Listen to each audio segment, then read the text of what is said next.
Welcome. Turn Anna's mic off. Macho cares about sports either. Oh, yeah. It's the Bubba the Love Sponge After Hours show. No. All right, stop. I'm on the air. Sorry, talking myself.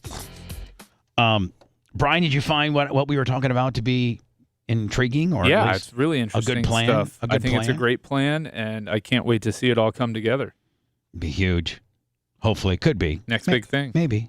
Never know. The next big thing. The natural progression. Natural progression, it really is. It really is. What do we let me? Facebook, YouTube, Bubba Army Radio. Bubba Army Radio. Let me. When are they saying? And I'm not saying what we're doing to it. We are, although I guess it's pretty safe to say that we are, in the middle of doing a remodel, right? I talked to him last night, and he doesn't want to even have any kind of timeline out there. But if you want, I'll text it to you. No. I mean, Okay. hold on. You said, can you just break down what you just said to me? I talked to him yesterday. He doesn't want to give me a timeline, but I'll text it to you. No. He doesn't want us to give any kind of timeline. But does he? Okay. Yes. I know that we're not supposed to audibly over the air for Bubba Army consumption. Yeah.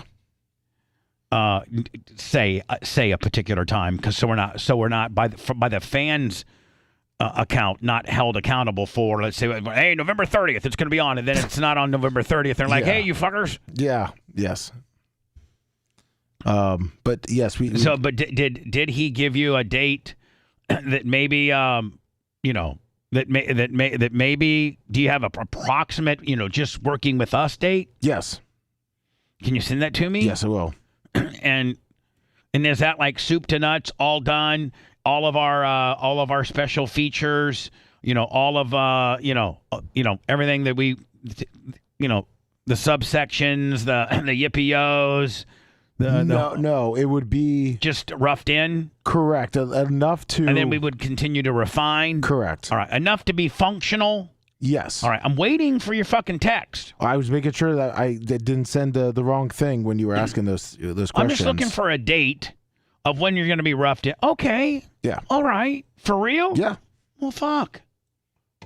Okay, I want to hear anybody bitching. That's cool as hell. Yeah. He's working hard. We talked for about an hour last night. Hey, let me. Our boys. Oh yeah, I saw this one. Yeah. Gave us a little love. Oh yeah, I saw this one. Yeah. Gave us a little. I just heard that. From Tig Bits. My two buddies paying some homage to us. I guess we've helped their little podcast world and their numbers and stuff, and they're thanking us and being cool. This is the guy I really like. Oh, Chad's I love Chad. Yeah, Chad's good. Is he the one with the hot girl? Yeah. Happened since that fateful day. What was that?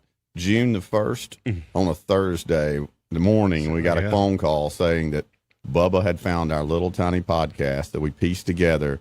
Just breathed life into that thing and sent it out there and sent us out there. Man, what a trajectory of growth that we've had. It's been nuts. The Bubba Army is so strong. Look, we need to thank all of them. Thank you, Bubba Army. Absolutely. So much has happened since that fateful day. What was that? My pleasure. I love helping people that are thankful. You know what I'm saying? Mm-hmm. I love helping people, that are grateful, not hateful. Right, exactly, Tom. So anyway, Tig's Bits. Is it Tig's Bits? It's a big yes, it's Tig's Bits. Tig's Bits. Yep. They're cool-ass guys. Yeah, they are. Chad and what's the other dude's name? You don't even know. Fuck no. Kyle. Kyle? No, I made that up. Chad and Kyle. We'll go with Chad and Kyle. That's what we're going with. Even though it might not be Chad and Kyle, it's Chad and Kyle. I think the other guy runs it. Chad and Kyle, Tig Bits. Go find their fucking podcast. They're cool as hell. They're Bubba Army. His name's Tiggs. It's Tiggs and Chad. No, it's not. Yeah, it is. It's not his real name, but he goes by Tiggs. So Tiggs and Chad. Well, I don't like that. Chad's my friend. How about Tad and Chiggs? Or Tiggs? What? I don't know what the fuck I'm Chiggs. talking about. Just combine their names. Tiggs. Tiggs. Tad and Chiggs. Tiggs Bits. So confused. Okay, the actual podcast is called Tig's Bits. Yep. Now, there's a dude name on it named Chad.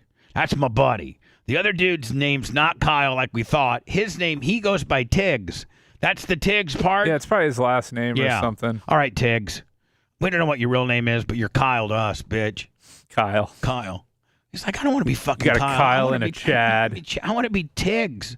I'm Tiggs, motherfucker. Don't call me Chad. Or Kyle. Kyle. Anyway, thank you for the love, man. We love you guys. Love the hell out of you. So talking sports. Figured we get into a little sports. Anna's probably fucking in tears right now because we're not talking about sports. We're talking about some shit that she'd want to chime in. Well, Take Bits, they actually cover sports. Yeah, so. it looks like they're an LSU type fan podcast. You guys can't like Brian Kelly. There's no way. I have not heard you guys talk about your position on the LSU coach, Brian Kelly, but he's a piece. I'll tell you what he is. I hope this doesn't make you guys mad at me, but you know why the fuck because he was getting ready to get ran out of Notre Dame. LSU thought they got a big score when they stole him from Notre Dame. Notre Dame couldn't get rid of that motherfucker fast enough. He's an all-time flim-flammer. Brian You Kelly. should hear what me and Lummy say about him. He is he started in Cincinnati, turned that program around a little bit. You know, they got him competitive. Yeah, he did. He did well in there. Cincy. Yeah. He did well. Okay in Notre Dame. No, he never could win the big one. That is true. He never could fucking win the big one, Correct. ever. I think what really made me hate him, though, that just the way that he left Notre Dame. Yeah. I mean, and LSU doesn't realize is he's shitty. Well, he's down there in LSU dancing with prospects and faking an accent. He's shitty. He's a fucking shitty. Well, okay, what's their record right now? He's like LSU, a Chris Christie. They have one loss. They're 3-1, and they lost to Florida State. That's it. They're still alive. Bubba, do you know what fuck his, him. Do you know what his playing Listen, career Tiggs is? Bits. Let me just tell you this right now. Don't get mad at me. I still am a huge fan of the show, and I want to promote your show. But if I hope that you think Brian King, he's a fucking charlatan, Bubba. snake oil salesman. Not as bad as Urban Meyer, man. Bubba, he played for Assumption University. He was on the club team. He played linebacker. Brian Kelly. Played for what? Assumption University. Who the fuck is that? They have a club football team. They're the Assumption Greyhounds, man. You don't know about Assumption, dude? No, why don't you tell me? They're Division II. They're a Roman Catholic university in They're Worcester, Mass. Yeah. They Fuck that loser. And he played on the club team. Listen, Hold on. They don't have football. Brian. It's a club team. yeah. Anyway. Oh, so it's not even like recognized as an NAIA or No, it's NEWHA. Yeah. And so it's just a club. Yep. Where this small pissant university plays this small pissant university in a club. Yep. And they hire some referees and rent out the field. And there's about 16 people in the fucking stands, which is all relative. They're all related to you. Yep. And they're your moms and dads. There's about 16 people. Oh, in the you fucking should stands, said which is that. all- Said that. Can you imagine Dion going against that recruiting? You want to go play for a club player? Anyway, Tiggs Bits, Chad, love ya. Tiggs, Eric, Iran, whatever the fuck your name is, love you guys. Thank you for recognizing us. And Bubba Army, continue to spread some love and give them some ear. Give them a little listen here and there. Download them, follow them, participate in their little world. They are Bubba Army approved. Love those guys. So anyway, talk. Let's first talk about the Mike Evans deal. Is that still kind of a thing, or has that died down? Not if he keeps dropping passes like he did last week. I mean, a lot of people were down on him. Brian, is he trade bait at this point? I mean, if you're the Bucks and you're not going to re-sign him and you can get something for him, I don't know. I think you wait another week or two. Trade deadline's what, October 30th or 31st or whatever? I think it's 31st. Yeah, you wait another 2 weeks. You see where you're at in the standings because your division might be wide open, although New Orleans defense is looking incredible. And you see what you can do with it. But you got, your next 3 games are going to decide your season. Or 4 games, really. It's a very, very slippery slope at here. the Saints versus the Lions versus the Falcons at the Bills. Yep. And then it softens up a little bit after but that. next 4, next 4, you need to win 2. You got to go 2-2. If you go 2-2 in the next 4, if you go 2-2, you're okay. You're okay. You're okay. still alive. You're not going to be eliminated from the division. You're or anything 5 like and that. 4 at that point. You'd be 4 and 3. 4 and 3. Okay. But I would say, honestly, the biggest thing that'll determine the Bucs mindset this year. Like, they obviously know they're not going to win a Super Bowl. So if they start falling out of that division race by about the trade deadline again, if they lose 3 out of 4, they may as well. I assume New Orleans is going to keep winning games. Although they weren't, and they're not that good. Well, they're starting Jameis this week, right? Yeah. So he's going to be chomping at the bit. Well, no, the Bucs are going to be chomping at the bit with him too, though. He lost the game for them week 2 last year. I'm telling you right now, man, the Bucs kill the Saints. Period. I know. I don't know that we kill. Hold on, I don't know that we kill anybody this season. I'm telling you right now, but we can win. I tell you right now, put the farm on the Bucs. Let's go Bucs. Put the fucking farm on the Bucs. I watched the Saints the entire game. They played my Packers, so I watched it very intently. And the Bucs are without now. Carr's gone, so I'm using the intangible that Winston is the offense didn't do shit with him out there. But Kamara's back this week. That is true. Yeah. No, that certainly helps because the Bucs couldn't stop a nosebleed last week. Jameis was good with Kamara as his back. DeAndre Swift got 180 yards on the ground Monday night. Yeah. So I mean, the Bucs run defense is going to have to put up or shut up. I think they're going to put up. Philly's offensive line is the best in the league. Come on, you're right. Listen, they played one of the top 5 teams in the league. They played the best overall team. Yeah, that was top to bottom. Philly's the best team. Like, let's not get. Listen, I don't fucking like the Bucs. I'm not a Bucs fan, but I'm a realist. And the Bucs didn't look that shitty against arguably one of the best teams in the league. In the first half, their defense played well enough to keep them in the game. Yes. It was just an offense that didn't give you anything. It was some shitty play calling. Dave Canales, he's going to take his lumps. He's a rookie play caller, so you're going to get that a lot of the times this year too. Yep. But when they were right after that D. Delaney interception, when it was goal line, 10 guys in the box, and they run the ball right up the middle, and it's a safety. I mean, that was one of the worst play calls I've ever seen in my life. And we watched Byron Leftwich for a long time. So anyway, the Bucs beat the Saints. Yep, they do. I'll tell you who's good, though. The fucking Falcons. They're pretty good. The Falcons are pretty good. And the Bucs got the Falcons, don't they? The Falcons are decent. They're decent. They're going to be contingent on how Ritter does the rest of the year. They're going to be very similar to the Bucs in the way they have to approach winning games, which is keep things low scoring. You're not going to win a shootout. Time of possession. If it's over 28 points in the scored in the game, you're done. You're done. And that's shown itself so far. So yeah, time of possession, control the clock. Turnovers. The problem for the Bucs is they don't have a legitimate NFL running back. They just don't. Rashad White ain't it, dude. And so the problem for the Bucs is how do you control the clock when you can't really run the ball? I think Rashad White. How about Rashad White is trash. I think he can improve, but the offensive line isn't giving him shit. Rashad White's not good. How about a Corey Dillon for Mike Evans trade? Jonathan Taylor for Mike Evans. I'm sorry. I would absolutely do that if I were the Bucs. I'm talking about A.J. Dillon. The guy from the Packers. I was just saying Corey Dillon. We don't want the Packers. The Corey Dillon. I didn't mean Corey Dillon. We're not trading Mike Evans for a backup running back who's done nothing in his 2 weeks starting for the Packers. I mean, he's garbage, man. He's not a substantial improvement over Rashad. I don't know, man. I think he is. I can see where Bubba's coming from because he looked really good last year. A.J. Dillon when he had to fill in. Actually, the last 2 years. He just didn't this year when he had to fill in. Rashad White looked much better last year as a rotational back. I mean, he's not a lead back. Trade for Jonathan Taylor. Mike Evans for Jonathan Taylor. How about the guy? Yeah, but the Colts ain't going to give. The Colts aren't going to. They don't need. I mean, Evans doesn't bring that type of.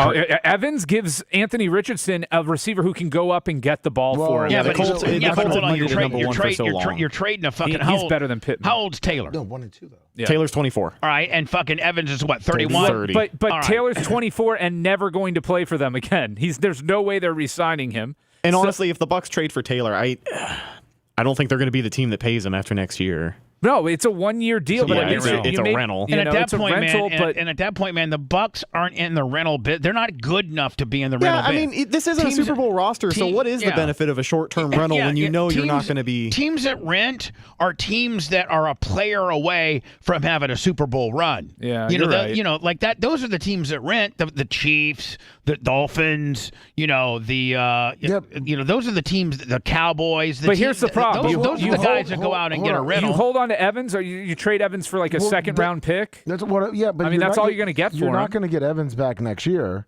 So why not maybe trade him for Taylor and maybe a low-round pick? Yeah, if you could get a fourth-round pick in Taylor. I don't think Indy would give. No, Indy's not going to give that up No. unless Indy somehow started winning games in the next 2 or 3 weeks, and they were in viewing themselves as possibly in it for the division. Well, they're 2-1. Yeah, but I'm telling you, man, and it's a weak division. But I'm telling you that right now, Yeah. Evans does really give them an added wrinkle that they don't have that would really be good for a rookie quarterback. He's sure-handed when he wants to be, and he's a unbelievable route runner, and he's big.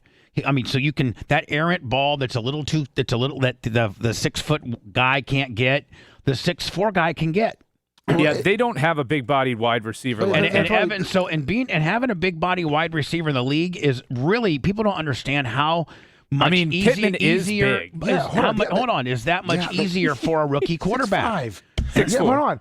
But hold on. Pittman, How big is Evans? So, no, Evans is Pittman's 6'5". Michael Pittman Jr. is 6'4". No, how about Evans? 6'5". Evans is 6'5". Yeah, so what I'm saying is, but Pittman Jr. would be on his number 2 side. yeah, but I know That would be a hell of a 1-2 That's what punch. I mean. Yeah, It would Evans be and Pittman. unprecedented in NFL history to have two wide receivers of that size 6'4", lining 6'5". up across from each other on the field. that They got a now little and speed. then you look at Evans. Now I know that Pittman, he's not nearly as highly decorated as Evans, but Who's only been Evans in the league 3 years though. But hold on, but Evans takes that much more pressure off of your quarterback because all you got to do is get it in range, and that motherfucker when he's on it, he'll catch it. Yeah. He's big, and maybe if the Colts realize, Brian, that that running back's never going to play another down, which I think he is. Do the Bucks give up a first for him? No way. You have Evans up, and that's a straight trade. If It's a straight trade. Yeah. Evans for Taylor. if the Colts beat the Rams and Titans the next 2 weeks and find themselves at 4-1 with a 2-game lead in their division, I think they will absolutely make that trade. Yeah, because now they've got a chance to they've do won something this year. they've won without the guy. Right. They've and won. Zach Moss has been serviceable. Right. Beyond serviceable. He's been effective. And the Colts owner Robert is Irsay. completely, Jim Irsay. He's completely whacked out. Oh, he's whacked. Yeah, he's a he'll make cokehead. He'll Yeah, make- yeah, that's but hold a- on, he'll but make hold that on, trade. but hold on. That's not a whacked out trade for either party. That's a hell of a trade. For the Bucks to get that type of fucking running back. I mean, that running back. I mean, he's one of the. What was he number? I think he was number 1 or 2 last year in the league. And they would technically have the money to re-sign him next year if they wanted to. The question is, but at that point he will have, essentially not played an entire season between last year and this year with the time that he missed. You've So- also got a pretty decent free agent list for the Bucks coming up. They got to pay Antoine Winfield Jr., Tristan Wirfs the year after. Yeah, but they're going to have a lot of money next year. They're pretty open because next year. they don't have the Brady. Well, especially if they're not paying Evans. They took that too. But If he's off the books, If Evans is off the books, you can basically afford any free agent out there. probably yeah. But they took that Brady hit all at once, that 40 million it was against the cap. So I mean, you're glad to take it this year. It kind of sucked that they were left in the position they were. At least they were able to roster a team, but you'd rather, I think, for the betterment of the franchise in the long term, it was better they took that hit as it sits, all at once. Absolutely. Because as it sits right now, they should have at least $22.5 million available next season. Yes, they've got some guys they got to pay, but they'll be in a position to be able to do that. I mean, they can rework contracts, do some different things. We'll see what happens. What really sucks for the Bucks is, including Brady, between Brady, Russell Gage, Ryan Jensen, that's $100 million in contracts going to guys who are not playing. Hey, Red, Russell Gage and Jensen both out for the year. Do we have a setting, or does it take something you have to build that we take the Bubba Army and we just make our 3 screens bigger? We're all a little bit bigger, or do we have to have? Do we have a 3-screen setting? Yeah, we can do that. Because It's just we got to build it. It'll take a second, but we can do something Brett, like that. the good news is they can cut Russell Gage. It only costs them $2.1 million next year, and rather than his $13.35 million cap hit. Yeah, So they don't need him clearly. So you cut that, So now you just cleared up another $10.2 million. So that puts them up to $32.7 million. And they already cleaned up Jensen's contract. Like, they just paid him this year, and then he's going to be off of the books next year. So that's another thing they really don't have to worry about dealing with later. No, they're in a good. Their salary cap hell was this season. They're working through it, and then next year it opens them up. Now salary cap they won't have a quarterback under contract. No, not so at all. that's an issue. Now, does Baker? If Kyle Trask will be there. Hold on, but if Baker, let's say Baker, unfortunately, let's say Baker does, he Jimmy Garoppolo's himself, meaning he's good enough to win ball games, but he's not, the guy that's going to win the ball game, but he's not going to lose the game, and he could very well end up being that. He just has to not fucking fumble or throw stupid interceptions, and that's all he has to do. At that point, man, the Bucks probably re-sign him. Probably to a 2-year deal. 2-year, like 20, 25 mil a year, but it's going to cost them. Yeah, but still, That's not. If he leads them to a winning record this year, if they go 6-11, they can probably get him on for $8 million. Bucks will definitely draft to a Dave Canales type quarterback in the draft this year for backup to play behind Baker. I mean, but where do they finally admit that they made the mistake on the Kyle Trask deal? He was a second rounder. They may cut him. They may cut him next year and save $1.4 million. Wasn't he a second rounder? Yeah. He's technically a third rounder. He was the last pick of the second round. But they can cut him and save $1.4 million against the cap next year. If he was the guy, it would have shown by now. Yeah. Hey, listen, I am the first person. I would get on bended knee right now and publicly apologize to Brian Gutekunst from the Green Bay Packers. He obviously knew that Love was ready or had shown signs of readiness when they were so quick to tell Rodgers to go fucking pack sand. Yeah. I at that point didn't think that Love showed those type of signs, but it looks like Love kind of gives the Packers a different wrinkle. He's a lot more mobile. What? Who's what? Jordan Love can't even hit a fucking practice net.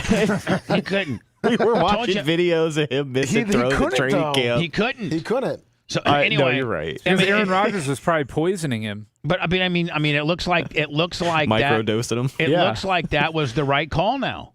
Especially. There's no looks like it. It was 100% the right call with where things stand right now. Right. And so, the Packers drafted their future quarterback. They do have a history of having a good track record with that, right? They drafted Aaron to take over for Brett. That worked out. It's yet to be determined whether the Love thing works out. But so three far, quarterbacks in 30 years, something like that. Yeah, a pretty good track record. He's sitting two. Is he 3-1 or 2-1? He's 2-1 right now. 2-1 games tonight. Against one of the saving graces, Lummy, is at Lambeau Field, and historically Detroit's not that good at Lambeau on grass. They're 10-2 against the spread over their last 12 games against Green Bay, though. So they've performed better than Vegas or the betting public thought they would in those games. Who do you like for tonight? Give me the Lions, man. Really? Yeah. Yeah, I picked the Lions too. Lummy. Oh, by the way, he's got the picks right in front of him. $50 from John Kostika. Thank you so very much, John Kostika. The Lions. If Sam Laporta keeps playing the way he's playing, which rookie tight ends never do in this league, he's a stud. But if he keeps playing the way he's playing, they are so dynamic on offense. Here's the key to the Packers winning: 1-33, Aaron Jones gets it cranked up. Yep. Two, they can get pressure on Stafford. And 3, Jared Goff. I'm sorry, Goff. Jared Goff. and then 3, if they can somehow contain that fucking tight. Don't they have a really good tight end? Sam Laporta. Laporta. Yeah. No, really, I think the key for the Packers is protecting Love. Getting some big chunk plays. Yeah. Not relying on Love to have to complete 75% of his passes as you move down the field, but getting a couple home runs with Watson being back. And Dubes, trying to find, a big play here and there because you're going to have to score at least 24 to beat the Lions. Yeah. So, I won't even be able to watch the game tonight, Lummy. I'll wake up at 2:15 and have to go to my ESPN app and see, who won the game. Does Amazon offer like replay where you can fast forward through it after the game? Well, YouTube does. YouTube gives Lummy, I think, most of the game. Like, just broke up. I can watch YouTube. I would just wake up early and not even go to ESPN and watch it like it didn't, like it happened. Like you're no way. Why not? Would you do that? Fuck that. You can find out what To enjoy it. I don't want to waste my fucking time. It's not a waste of time. 2 hours and watch them. Not 2 hours. You can watch an NFL highlight if you're fast forwarding 24 minutes in 20 minutes. Yeah. So don't even start. I might do that. Yeah, but I'll know the score before I do wouldn't it. know the score before. I would want to be. That's you and interested. me, buddy. Yeah, that's you and me. Well, that's you're you such and a me. control freak. So I want to know how this works out. Now, if it sucks, I'm not going to watch it. What happens to my boy this weekend? It's at home. Number 6, is it 6th rank or 5th rank? 8th. No, USC. Yeah. USC. Oh, they're 8th, aren't they? Yeah, they're 8th. I thought. Yeah. Oh, they're 8th. Okay, 8th ranked, undefeated USC. Rolls up into Boulder. And plays Dion's squad. I think the spread's 21.5. Yep, almost identical to what it was last week. I eat crow. I thought they were going to hang tough with Oregon and lose by 10, and boy was I wrong. I think I don't know, man. I mean, you got them betting at 10. I like that it's an early game. I like that it's an early game like for that them. too. What time is I it? think that it's 10 a.m. local time. Yeah. So it's 1 o'clock here. 12 noon game on Saturday, right? Yep. I like that, Fox. but it's going to be a tough one. Caleb Williams is a solid quarterback. Better statistically better than the guy they went against last week. Better. Caleb Williams is the best quarterback in college 15 football. TDs, 0 picks. Everybody's competing to draft him this year. He is the prize in the NFL. And Colorado's offensive line is suspect. And if Hunter's not playing, that's Shiloh might not even play. Yeah. So, I mean, but does Colorado change its scheme, knowing that we can't have Shador with a 3 or 4 second route read. We have to do quick hitters, get him out either in shotgun or out, and do quick little hitters. Because we cannot protect him on the amount. Because listen, this is Dion's first year, and it takes 2, 3, 4 years to get the big guys up front. Like Dion said a few times, I'm about 10 dogs away from being that elite level, and he's talking about 5 offensive linemen and 5 defensive linemen. Yeah. Those are the dogs. Those are the big. Dion right now has 6'3", 6'4", 295, 300-pound guys. Well, USC, Notre Dame, these big Ohio State, they got 6'6", 345-pound guys. That's their dogs, and that's where the majority of all games are won. A lot of people want everyone wants to put the shiny star on the quarterback or the wide receiver or the running back. Well, it starts and stops with one, defensively, how much pressure your front line can put on the quarterback determines almost everything. And then secondly, on the on the other side of that, Lummy, that being how well can your offensive line protect your quarterback. If your quarterback has a time to set his feet and make 1 or 2 reads without scrambling for his life, I disagree with what you say for Colorado's game plan against USC, though, because against Oregon, Shador was accurate. Everything was short. Nothing went downfield. Where they lost the game was abandoning the run game too early. They were running the ball with consistency against Oregon when they did run it. The few times that they decided to actually run the ball, they were averaging 5-6 yards a carry when they legitimately ran the ball. The problem is they did not run the ball. The one play that broke their back for good was the fake punt. The fake punt, they finally stopped them, and we're going to get the ball back at about the 40. And some 300-pound offensive or defensive lineman. You guys are all familiar with the play, aren't you? Yep. That's what broke their back. Well, the coach just decided to play them disrespectfully from the beginning of the game. Like, what were they on the fucking 8-yard line? Yeah, they were. Yeah.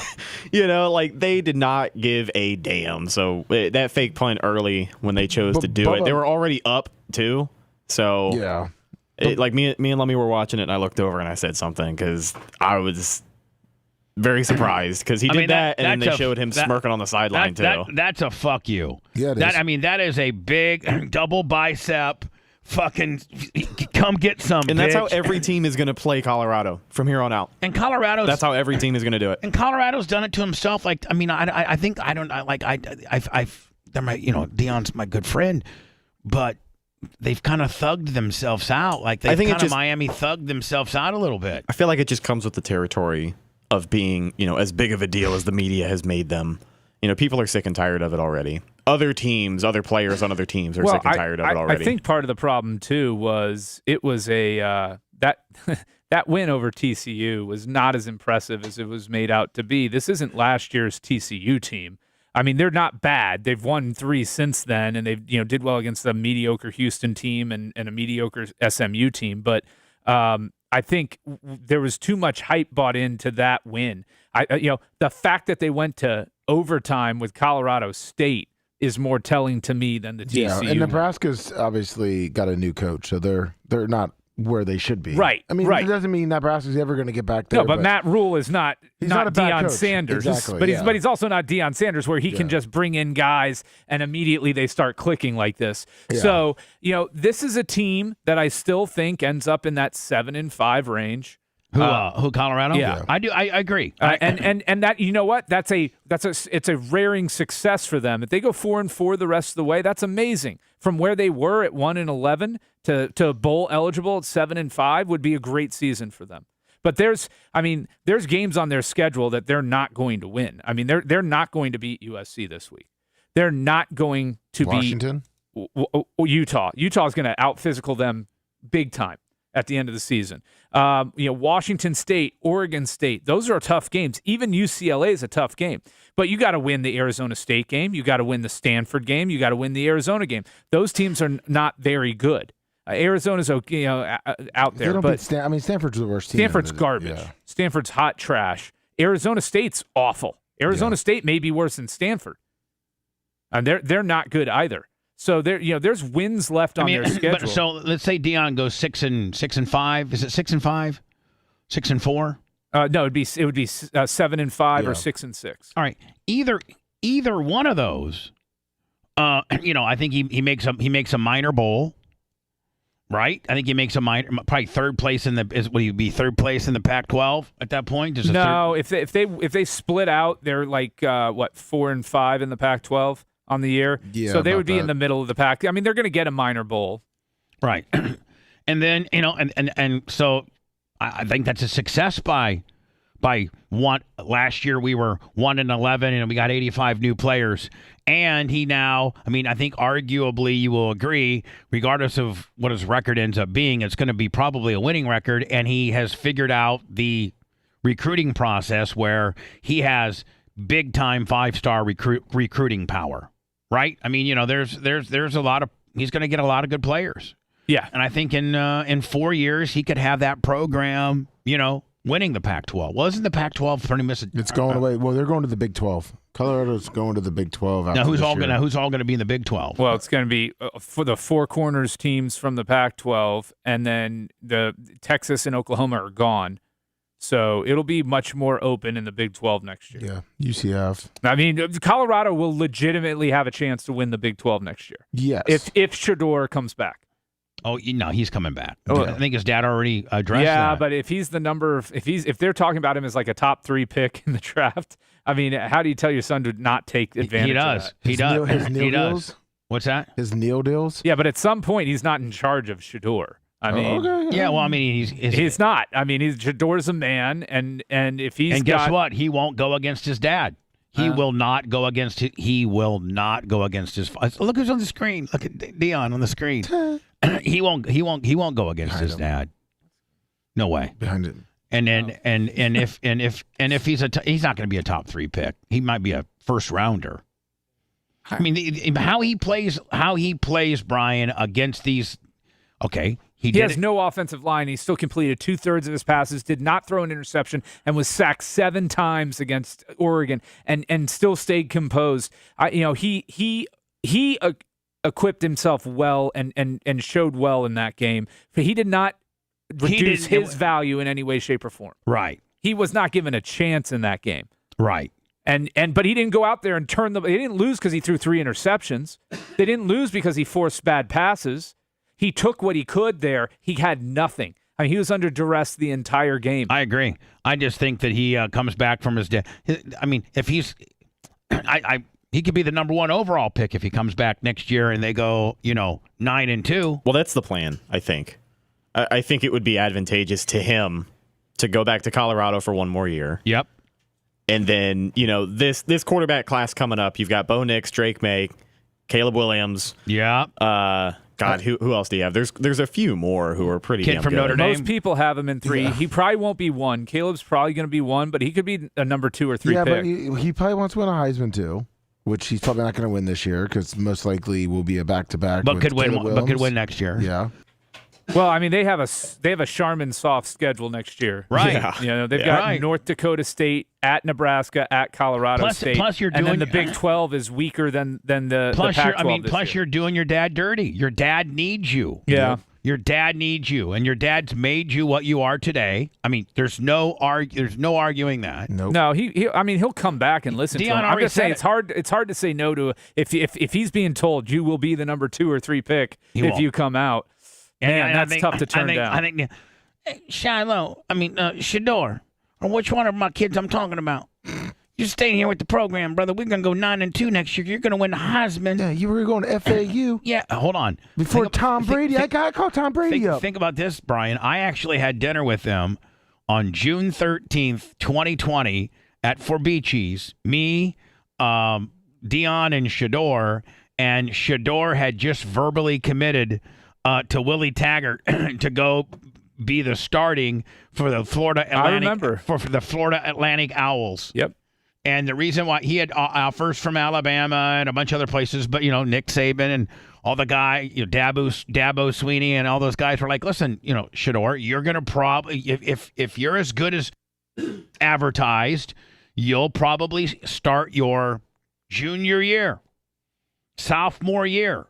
You're gonna redshirt you. We're going to freshman you. If you are as advertised in your 3rd year, you'll start. Brian from Philly, $10 in the super chat. So and Shador was like, I'm going to go to Florida Atlantic where I can. Willie Taggart promised Dion, your son will be the starter. I mean, right? Yeah. He did. Yep. He did. That's why Shador went there. Then things got interesting. Dion gets a call from somebody that and the rest is history. The rest is history. So I think that and Brian, next year Colorado's schedule is way easier. Well, it gets easier because the conference schedule. They're not playing USC. They're not playing Oregon. They're getting Oklahoma State, UCF. Those State. Types of teams. Sold. I'm sold. TCU. Right. Yes. Sold. If I don't have to play USC, Oregon, or UCLA, and I have to play UCF, Oklahoma State, and TCU. Well, actually, TCU. Sold, bitch. They actually do need to get one more non-conference game. Oh, no, that TCU's off. It's North Dakota State, Nebraska, Colorado State. The TCU's in the Big 12. Yeah, TCU's a potential conference match for them. Dion could win that thing next year. They're going to be playing Arizona, Arizona State, Utah. Next year. Yeah, because they're going to want to keep those, they're not really traditional rivalry, but those are around. And then they'll have, 6 games against the rest of that, which is, Kansas, Kansas State, Oklahoma State, UCF, Houston, Cincinnati, and then Iowa State. And probably one more I'm missing in there. Well, there's West Virginia. Yeah, whatever. Baylor, Texas Tech. Baylor and Texas Tech. Houston. Have you? God, that's a big conference now. Yeah, it is. You seen what's going on with Chandler Jones? Who? A couple years ago, he was one of the best defensive ends Arizona in the NFL. Cardinals, the brother of John Jones in the UFC. He plays for the Raiders, but he's going through it. He has not been with the team this year, and he is just mad posting on Twitter an hour ago threatening to tell the truth about what really happened to Aaron Hernandez, having a big mental breakdown, reaching out to all these podcasts, kind of like Antonio Brown light. Very similar situation. He was institutionalized though. He was hospitalized. That's right? what that's what he's claiming. He's claiming that the Raiders, are slave masters, and they were trying to send him off to get help that he doesn't need. But since then, it really doesn't look like it's getting better. Because he was for the Patriots, right? Yeah, he was on the Patriots for a while. I think he won a championship there. Yeah, I think with Aaron Hernandez. But he had 20 plus sacks a couple seasons ago. He's a damn good football player. I sent you the link, and it has his Instagram.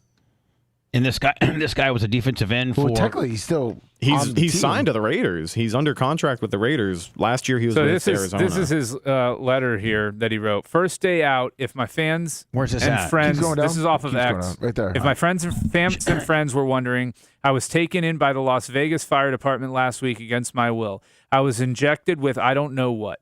They said that it was a court hold, and the Las Vegas police put me on it. I haven't done anything wrong. The police said people were concerned about me because of my posts online. I answered my front door, and a group of 5 to 7 were there to put me in an ambulance where I was later injected over The booty juice, Lummy? Probably the booty I juice. asked them not to. I had No booty juice, no booty juice. I had no cell phone booty juice. or no communication. I was taken to Southern Hills Hospital and then transported to Seven Hills, where they tried to force me to take meds Scroll and down. injections, doctor or something. That one. I right called Raiders GM 6 to 7 times asking for help, and I wondered if he had put me in here, but he never answered. I even left him voicemails. I was just trying to figure out why I'm not allowed in the building still, and why do I have to continue to watch my brothers suffer every Sunday, meaning the Raiders lose. But no answer. This place, Healthy This him right here, Heroes, Lummy? Yeah. is not a place for high-profile athletes.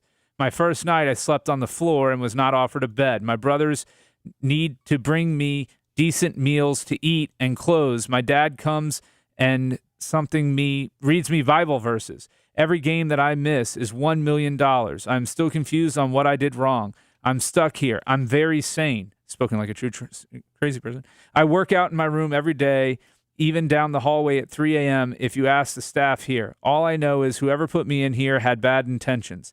I'm too strong of a person to be mentally broken. For all of my friends that know me, they know. And that was his rant on X. No, Lummy, is this a little bit of it right here? Well, this is his live post from 24 minutes. Yeah, so he was live on Twitter, and that's where he said that, but there's a clip. I'm going to find it and send it to you. All right, so now he's currently in the funny farm, right? No, he's sitting at home. He just got out. He's posted on Twitter. Yeah. Oh, he just got out. Now, is this recent? Yeah. Yeah, this was yesterday. Now, is he allowed back? No, he's not allowed in the facility. He must have made some threatening comments to somebody, but the Raiders are legitimately concerned about him. Black, come here. That's a good boy. See? Here. Look, the camera. Look at the camera. Not the fire, the camera. Look, it's okay. We good, we safe. That dog's freaked out We by safe, him, we too. alive. Look, bro. We live. Look, bro, we live. I sent you the highlight, Bubba, from Red sent it to me. What's up, everybody? I just wanted to let you All right, Lummy. When you send me one thing, Lummy, then you tell me play it, and then you say do something else. I'm sorry. We just wanted to save time, sorry. No problem, lover. It was a 24-minute thing. I said no problem, lover. Sorry, Bubba. I said no problem, lover. Aaron Hernandez and Josh McDaniels. Sorry. Wait, they don't know what happened with Aaron Hernandez and Josh McDaniels. All right, y'all thought Chico killed himself in jail? Y'all thought my nigga Chico killed himself in jail? And then he starts crying.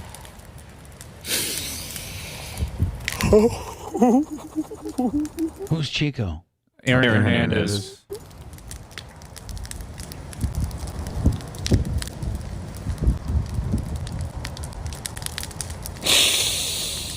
Oh. Who's turning the camera? Him? Oh. Now, so Yeah. all right, so they put him in the funny farm for a 72-hour hold, which is what they do for the funny farm, right?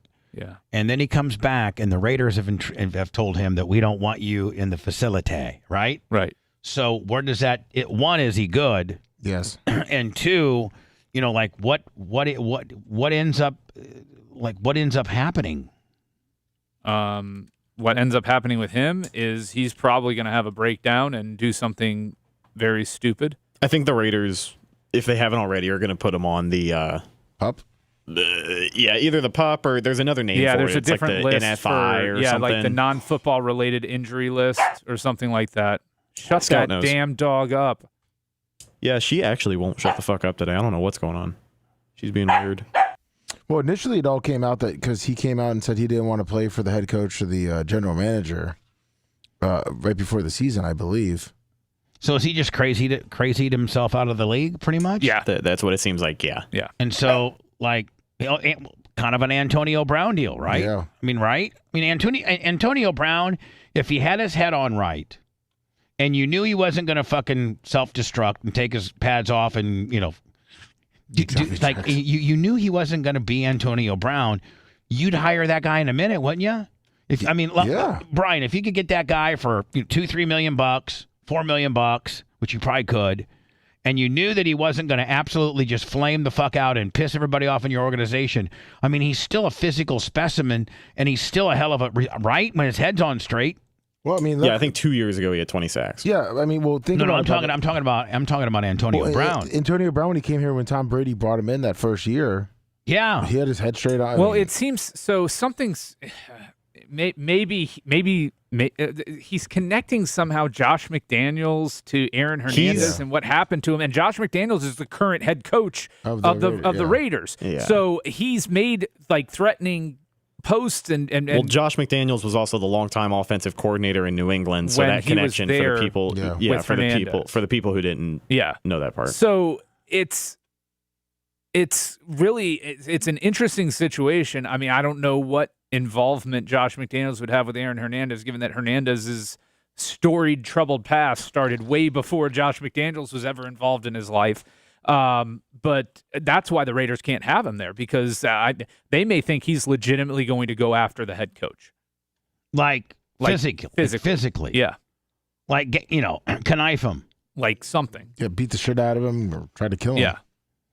And so they're like, man, we got to get rid of this guy. So does he just become a free agent, or do they, I mean, with behavior like that, who's going to put anything up? I mean, who's going to, I think the NFL is going to want first and foremost for him to get figured out what's going on in his personal life. So he'll get put on that list. Will he get paid? I think he technically still gets paid on that list. I don't know if there's like an out on his contract or what that looks like. I don't think they broke the bank to go get him, so I can't imagine it's like, a mega contract that's tough to get out of. But you got to understand, in order to get a psychiatric hold, he would have had to have been found to be a threat to himself or somebody else, a physical threat and harm to himself or somebody else. So there may have been other texts, emails, something that went above and beyond just his crazy posts on Twitter, because I don't know that in and of itself would be enough for him to be committed. Yeah, Josh McDaniel came out and said that he didn't want to comment on after he made threats, not wanting to play for them. Yeah. And Chandler Jones' contract is 3-year, $51 million. That's a pretty big contract. $32 million guaranteed. I mean, that's a pretty big contract. $12 million signing bonus. Yeah, he's on the non-football injury illness list, so that's what they have him on. And I think I think that means you do get paid. No, you don't get paid. Oh, you don't get paid. But he's still entitled to his guaranteed money, which is signing bonus stuff. But I don't think you get paid when you're on the non-football injury list. I'm not sure on that. Are you tradable? No. Like you're not tradable. Nobody's touching him like right you can't. now. When a player goes on IR, a team can't cut him or trade him or do anything with him while he's on IR. So if they have him on that list because he's made threats against the head coach, which is what I'm thinking happened, then they can refuse to pay him for that reason. Kind of like what Michigan State did to their guy, their head coach. Yeah. Michigan State, did you see that? Did you see that, Brian? Where they owed him $79 million on his contract if they couldn't find cause. Well, they found it, and he was fucking. Wasn't he fucking? He was fucking some girl. Yeah, outside. Mel Tucker. Mel Tucker. Well, I think the cause is that they're not very good, and they gave him a ton of money. Yeah, That's their real cause. He had one good year with a running back that came in from Wake Forest, and they overpaid him, way overpaid him. Like he's the third highest paid coach in college football, I think, or fourth or something. And they're like, we are not gonna eat that. We're not gonna eat that $79 million deal, right? Right. Yeah, it was. I mean, they're what? They're 2-2 right now, 0-1 in conference, and they didn't have a great year last year either, if I recall. Where'd the guy come from? He was he was a coordinator for the longest time. Yeah, I think a defense coordinator. He was with them. He was, So they promoted within. Yeah, he actually coached for a minute in the NFL. He had a cup of coffee with the Bears. He was with the Bears as a DC. He was an interim head coach for the Jacksonville Jaguars in 2011. Hello. What's the problem? Hey, Bubba, it's Dave West Palm. Hey, Dave West Palm. How are you? How you doing? Colorado. Good. That's CTE. That's CTE all day long, don't you think, babyface? I don't know, man. I mean, I'm not going to speculate on what it is because his brother has a history of narcotics abuse. So who knows what's going on with Chandler Jones? I can't speculate, but erratic behavior like we see with Antonio Brown. I've been saying that for years, ever since that Vontaze perfect hit. He has not been the same human being. Even the way he speaks changed, right? And so, with Jones, could it be? Sure, it could be. It's just weird for it to have happened this way without any signs or indications prior to the season that he was having. It's not something that just sets on immediately like this. Craziness. You see, with CTE, you generally see a progression of behavior, and this is a pretty quick turn that he's going through. So he may have some sort of undiagnosed mental illness. He could be suffering from some form of, borderline personality, bipolar, maybe even slight schizophrenia. Who knows? And he certainly feels like Josh McDaniels is at the head of it. At the cause of it. So if he has a light case of schizophrenia, and that is who he is hyper focused on now, and he views Josh McDaniels as essentially the devil, which I've dealt with people not directly in my life, but my dad had a student who was dealing with schizophrenia. Really? And viewed him as the devil. And he had to really work with. He came over to our house, my dad's house, slashed all of his tires on his car. It really was starting to ramp up. And my dad, it was a public school system at the time. He had to really work to get the kid removed from his classroom. And then ultimately the kid went off the rails and was removed and expelled from the school completely. But it was a scary moment. And we're dealing with somebody with that type of mental illness, and they decide that you're the problem in the world. It can turn ugly fast. And no other team's going to take that on. So the guy just fucked himself. Yeah. The guy just fucked himself. All right, but hey, man, good talking to you. Appreciate you. And finally, the Lightning. I think Brian. I think the Lightning need to have a conversation with Stamkos. I feel as if he threw it out there, kind of the state of what potentially might be happening, and I don't think it's good for him.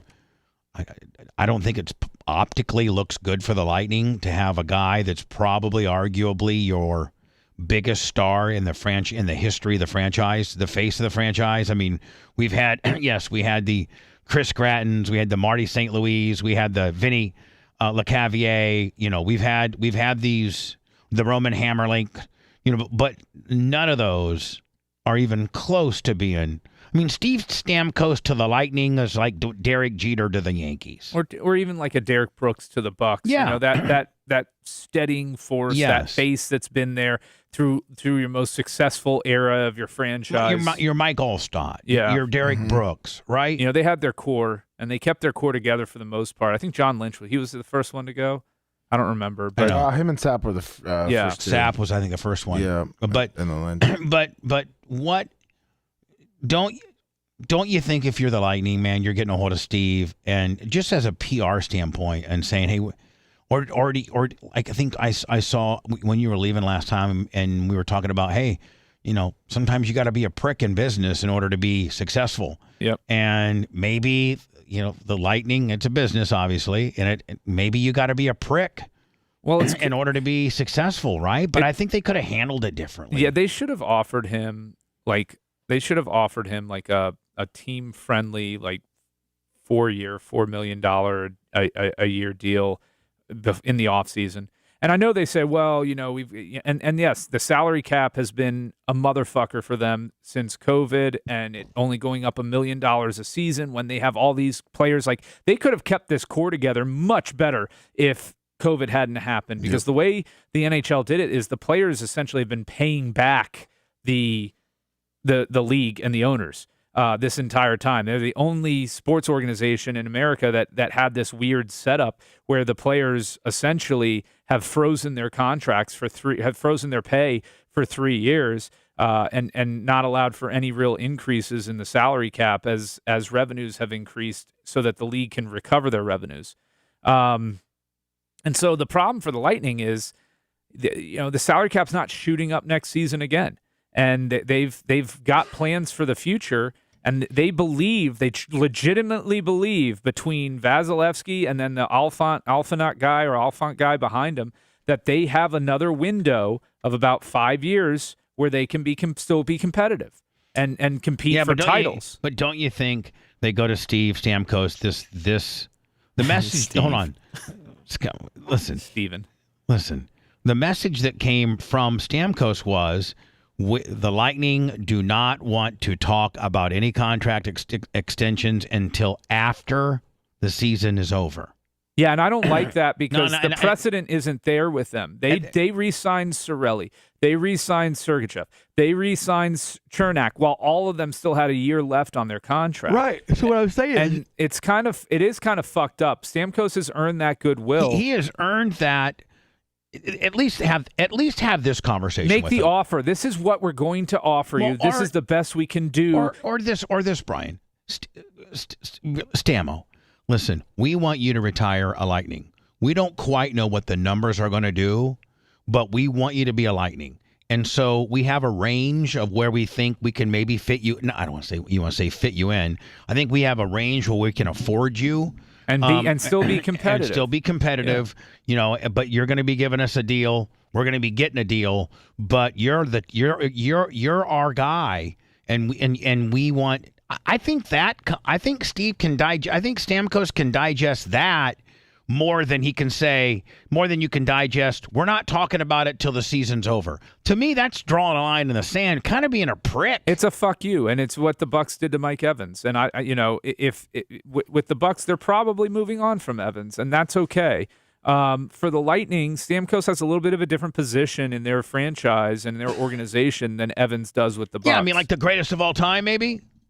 He's this moment, he's the greatest Tampa Bay Lightning player. Right, that's what I'm saying. So like Mike Evans, Kuch or Point or Vasilevsky or I think now Sergachev may ultimately pass. I think Kuch and Point could be there, but this guy has easily 3-4 years of 50 to 70 point hockey a year left, and that's a $4 to $6 million a year guy in the league, and you have a conversation with Stamkos and says, hey, can we get closer to the 4-5 number than we can the 6 and 7 number that Montreal and Toronto are gonna fucking, because they all, first of all, he's from Montreal, and that that's going to be probably the number one suitor. Would you not agree? Yeah. Yeah, and they probably can afford $8-9 million,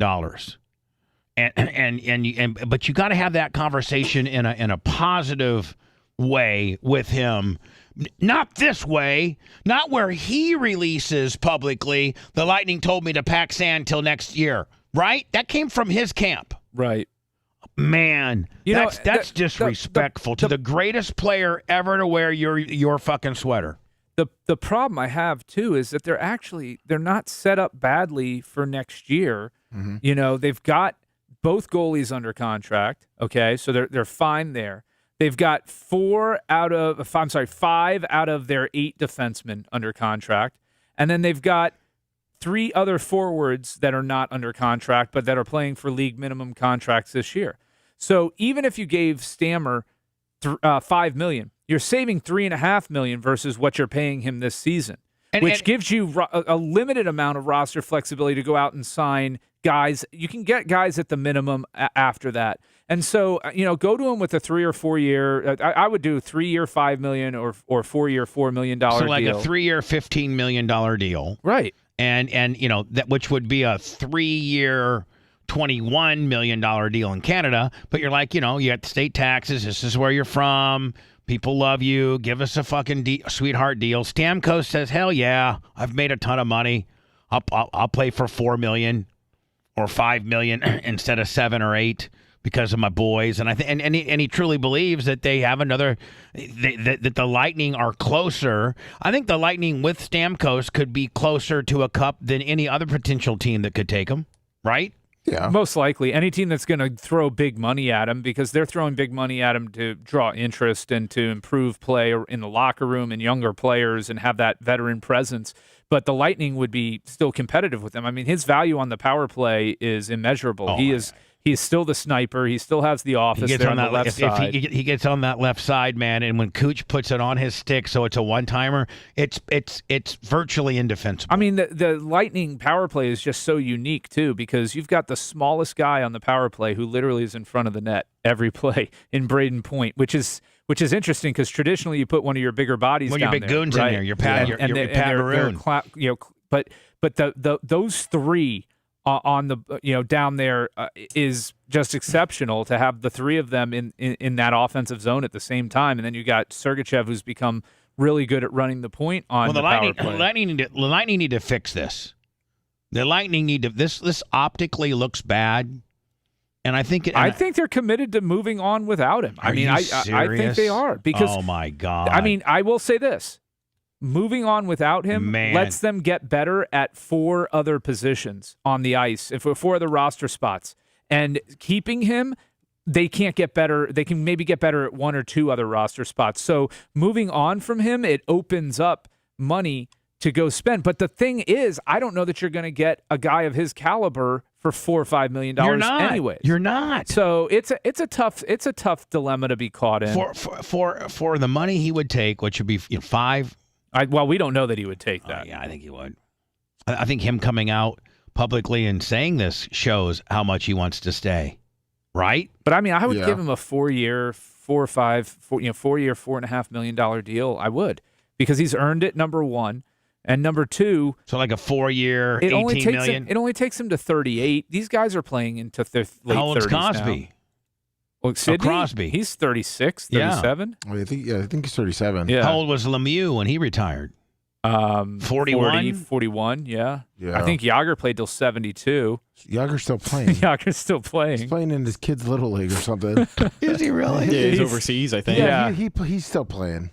Yeah, he's Not to interrupt our hockey talk, but we do have some breaking spring football news. And then we're going to leave because it's been well over an hour. We'll make it brief. The XFL and the USFL have officially announced their intent to merge. That's so great. That's smart. This historic combination will anchor professional spring football with substantial capabilities and resources to ensure future growth and continue the enhancement, the development of the collective players, coaches, and staff that are coming together. Fuck yeah. More details regarding the new league will be announced at a later date. Hell yeah. That gives them both a chance to fucking make it. I mean, listen, they both had some pretty good. They both had their highs and lows. Put the best of the best together. Yep. Pick the best cities that like for instance St. Louis. That's a no brainer. It led to attendance every year. Like now do they all keep their sit teams, or do you just pick the best of the best on that merger? I think that's yet to be determined. Brian, your opinion? I think they were both 8-team. I think XFL had leagues. No, XFL I thought had 12. I thought they had 12, and USFL either had 6 or 8. But it does seem pretty easy to take in an even number of teams and make divisions. Yeah, I think if you had any city overlap, which I don't think they did, right? Not really, no. Then you just take and maybe you pick and maybe you drop the weakest. Well, or you combine those teams into one, new team. So, so the XFL had 8, and the USFL had what, 10 or 12? That was 12, but Yeah, they had 4-team divisions or something like that. How many were in Florida? They took our team away. Orlando Oh no, they has- only had 8. It's 8 and 8. You Is can it? definitely support a 16 team. Orlando yeah. had All right, so one. it's 8 and 8. So it was 8 and 8, right, Brian? Yeah, 8 for XFL, 8 for USFL. yeah, and I think you keep Orlando's them the all. only Florida team. you could keep you could really just keep having them a all. USFL division and an XFL division and have the champions play. Well, you probably would want to maybe territorialize it a Yeah, little bit better make it so they're- easier for travel. For travel. Yeah. You know. Yeah. I Because guess. USFL, you got to think that all they did was play. I mean, travel in the Alabama. NFL, in All right, now, hold travel on. in football is once a But week. what? I know. But what are the 8 teams in the XFL? The XFL has here's the problem: is they didn't list the fucking cities.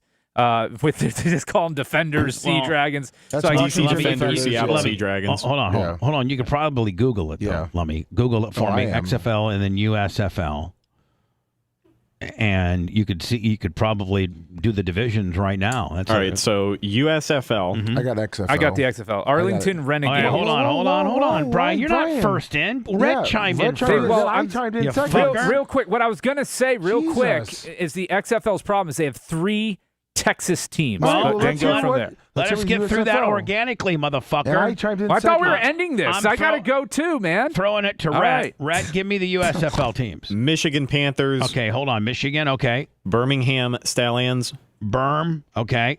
New Jersey Generals. NJ, okay. Houston Gamblers. Houston, got it. Philadelphia Stars. Philly, okay. The New Orleans Breakers. New Orleans, got it. The Pittsburgh Maulers. Pitts, got it. And the Memphis Showboats. Memphis, okay. And then Now- XFL, okay, go ahead. Arlington Renegades, Which is Dallas, right? pretty much. Dallas, okay. Houston Roughnecks. Houston. Oh, hold on. Houston. That's two, Houston has this. Ooh. Yeah, that's one that they've got to All right. Maybe definitely Tim can get it move. back. All right. Orlando Guardians. Orlando. Okay. San Antonio Okay. Ramos. DC Defenders. Okay. Seattle Sea Dragons. Mm-hmm. St. Louis Battlehawks. Mm-hmm. And the Vegas Vipers. I think you have 3 divisions there. You have Dallas, Houston, San Antonio, and Birmingham New Orleans. or New Orleans. Then you got Orlando. Orlando's. You got Orlando, New Orleans. We could go down to 3 5-team divisions, and you're just merging. You're taking away one of the franchises in Houston, or Yeah, that's you what you can do. move one of the Houston franchises to like Miami or Tampa. You know, I really the Midwest has a history of supporting these smaller teams. Mhm. Yeah. I would consider, Indy. you know, a team, Iowa, Buffalo. Yeah. I mean, because they have a history of supporting smaller teams. Those were in the Arena Football League, the Iowa Barnstormers and the Albany, whatever they were. Fuckfaces. The Albany Fuckfaces, think they were the Firebirds, whatever they Empire. were. The Albany Fuckfaces. They were. I mean, who do you play for? Albany Fuckfaces. Really? Yeah. What's they're your mascot? We're the Fuckfaces. Really? Yeah. You should see it. Fucking I dick that guarantee you'd comes be out of number a one. fucking I face. guarantee you'd be number one in merch sales if you were. I mean, I'd want a fucking Albany fuckface shirt, wouldn't you? Yeah. Everybody. Now, exactly with a dick coming Iowa. out of it. Everybody want a big Iowa fuckface shirt. The only thing I want for Christmas is an Iowa fuckface shirt, please. I think Albany Fuckfaces works better for some reason with the New York connection. Oh, I didn't mean to do that. Damn it. Oh, damn we're it. done. All right, we're done. I didn't mean to hit it, but I did. We're closing, and I'm They're pooping. playing you off. Love you.